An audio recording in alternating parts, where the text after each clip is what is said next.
መጽሐፈ ምሳሌ ምዕራፍ 2 ከጥበብ የሚገኝ በረከት። ልጄ ሆይ ቃሌን ብትቀበል ትእዛዜንም በአንተ ዘንድ ሸሽገህ ብትይዛት፣ ጆሮህ ጥበብን ትሰማለች፣ ልብህንም ወደ ማስተዋል ታዘነብላለህ። ልብህንም ልጅህን ለመምከር ታቀርባለህ። ጥበብን ብትጠራት፣ ቃልህንም ለማስተዋል ብትሰጥ፣ እውቀትንም በታላቅ ቃል ብትፈልጋት፣ እርሷንም እንደ ብር ብትፈልጋት፣ እርሷንም እንደ ተቀበረ ገንዘብ ብትሻት፣ የዚያን ጊዜ እግዚአብሔርን መፍራት ታውቃለህ፣ አምላክን ማወቅንም ታገኛለህ። እግዚአብሔር ጥበብን ይሰጣልና ከፊቱም እውቀትና ማስተዋል ይወጣሉ። እርሱ ቅንነትን ለሚያደርጉ ደህንነትን ያከማቻል፣ በመንገዳቸውም ይቆምላቸዋል። የጽድቅን ጎዳና ይጠብቃል፣ የሚፈሩትንም መንገድ ያጸናል። የዚያን ጊዜ ጽድቅና ፍርድን ታውቃለህ፣ መልካም መንገድንም ሁሉ ታቃናለህ።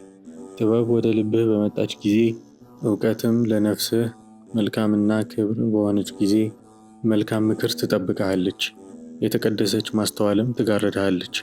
አንተን ከክፉ መንገድ፣ ምንም የሚታመን ነገርን ከማይናገር ሰውም ታድን ዘንድ።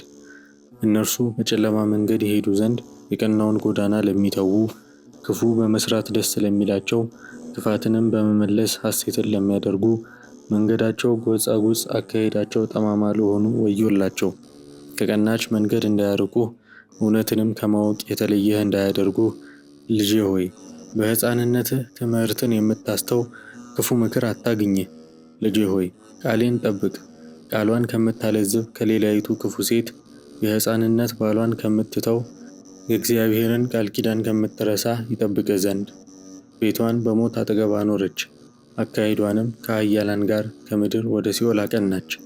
ወደ እርሷ የሚገቡ ሁሉ አይመለሱም፣ ቀና መንገዶችንም አያገኙም፣ ሕይወት ባለው ዘመንም አይገኙም። ቀና መንገዶችን ቢሄዱ፣ ለስላሳ የጽድቅ መንገዶችን ባገኙ ነበረ። ደጋግ ሰዎች በምድር ላይ ይቀመጣሉ፣ ጻድቃንም በእርሷ ይኖራሉ። የክፉዎች መንገዶች ከምድር ላይ ይጠፋሉ፣ ዓመፀኞችም ከእርሷ ይሰደዳሉ። ስለ ቃሉ የአምላካችን የእግዚአብሔር ስም የተመሰገነ ይሁን።